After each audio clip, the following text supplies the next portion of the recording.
नमस्कार दोस्तों। पिछले भाग में आपने सुना कि राजा भोज राजा बने नाई के लिए योजना बनाता है। रानी सत्यवती राजा भोज की पूरी योजना अच्छी तरह समझ चुकी थी। फिर उसने योजना अनुसार एक बांदी को बुलाया और उसके द्वारा रानी ने राजा भोज बने नाई तक एक संदेशा भिजवाया, जिसमें रानी नाई से माफी मांगते हुए अब उन्हें महल में बुलाना चाहती है। बांदी रानी का संदेशा लेकर तुरंत राजा बने नाई के पास गई, जो रानी भानुमति के महल में विश्राम कर रहा था। वहां जाकर बांदी नाई से बोली, महाराज, रानी सत्यवती ने आपको याद किया है। वह अपने कर्मों पर पश्चाताप करते हुए आपसे माफी मांगना चाहती है। रानी ने आपके साथ सभी मंत्रीगण को भी आमंत्रित किया है ताकि वह सबके सामने आपसे माफी मांग सके। कृपया आप चलिए। रानी आपकी आरती करते हुए महल में आपका भव्य स्वागत करना चाहती है। यह सारी बात बांदी ने राजा बने नाई को हाथ जोड़कर कह डाली। नाई आखिरकार रानी सत्यवती को अकल आ ही गई। ठीक है, जाकर रानी से कह दो हम शीघ्र ही समस्त मंत्रीगण के साथ महल में पधार रहे हैं। राजा, हमारे स्वागत की तैयारी करो। रानी सत्यवती को पूरा विश्वास था कि इस संदेश के साथ नाई जरूर आएगा, इसलिए रानी ने तोता बने राजा भोज को एक कपड़े से ढककर कक्ष के रोशनदान में छुपा दिया ताकि तोता वहां से सारा दृश्य देख सके। इस कार्य से निजात पाकर रानी राजा, नाई और मंत्रियों की आने की प्रतीक्षा करने लगी। थोड़ी देर बाद रानी ने देखा नाई समस्त मंत्री गणों के साथ महल की ओर पधार रहा था।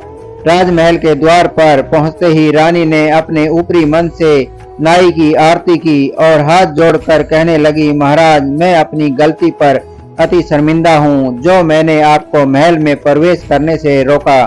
किंतु आप यह भली भांति जानते हैं कि मैं एक पतिव्रता स्त्री हूँ, इस कारण मुझे फूंक फूंक कर कदम रखने पड़ते हैं। कृपया अब आप मुझे क्षमा का दान दें। अपनी बात को आगे बढ़ाती हुई रानी बोली, महाराज, मैं आपकी बात से सहमत हूँ कि इतनी पुरानी बातें याद थोड़ी ही रहती हैं, लेकिन मैं आपको याद दिलाना चाहती हूँ कि जब आप 15वीं विद्या सीखने जा रहे थे, तब आप मुझे निशानी के तौर पर कहकर गए थे कि रानी सत्यवती, मैं जब भी 15वीं विद्या सीख कर वापस आऊंगा, सबसे पहले इसका चमत्कार आपको ही दिखाऊंगा, तो आप समझ जाना कि मैं ही राजा भोज हूँ। लेकिन महाराज, वापस आने के बाद आपने मुझे कोई भी चमत्कार नहीं दिखाया, जिस कारण मुझे आपके साथ ऐसा व्यवहार करना पड़ा। इसलिए महाराज, मैं आपसे प्रार्थना करती हूँ कि सभी के सामने अपनी 15वीं विद्या का चमत्कार दिखाएं, ताकि मैं अपने महाराज पर गर्व कर सकूं।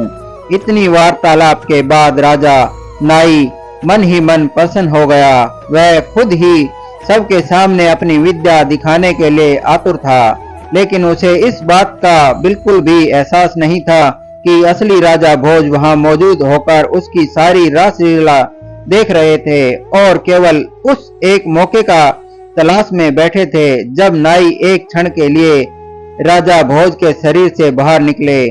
नाई, ठीक है रानी, बताइए क्या देखना चाहेंगी आप?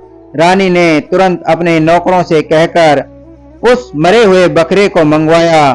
रानी के आदेश अनुसार नौकर मरा हुआ बकरा लेकर आए और उसे नाई के सामने पटक दिया। रानी, महाराज, मैं चाहती हूँ कि आप एक बार अपने प्राण इस मरे हुए बकरे में डाल इसे जीवंत कर अपनी विद्या का परिचय दें। नाई, ठीक है, इसमें कौन सी बड़ी बात है, यह तो मेरे बाएं हाथ का खेल है। नाई मन ही मन मंत्र पढ़ने लगा और कुछ ही क्षण बाद राजा का शरीर प्राणहीन होकर जमीन पर गिर गया और मरा हुआ बकरा जीवंत हो उठा।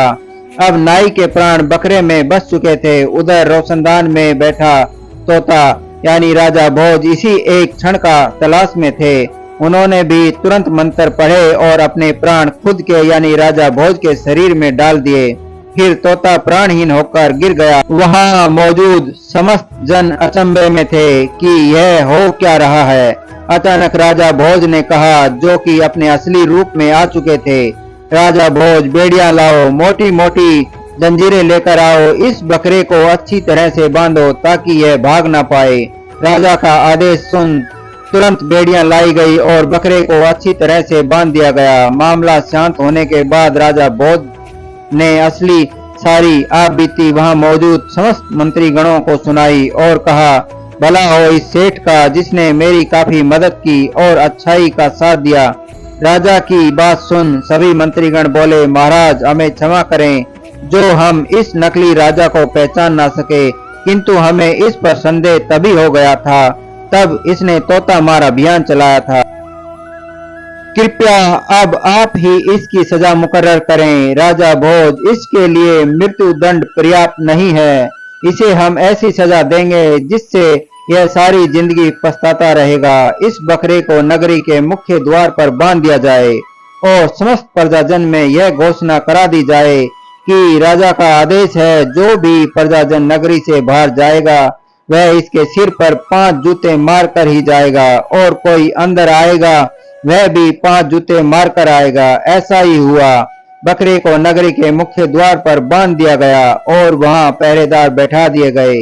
पहरेदार को सख्त आदेश दे दिया गया कि कोई भी आए या जाए इसे 5 जूते मारे बगैर नहीं आ जा सकता। इधर राजा भोज ने मरे हुए तोते का अंतिम संस्कार बहुत ही सादर सम्मान के साथ करवाया। अब राजा भोज ने अपना राजपाट भी खुशी खुशी संभाल लिया था। दोस्तों, इसी के साथ हमारी राजा भोज की कहानी यहीं समाप्त होती है।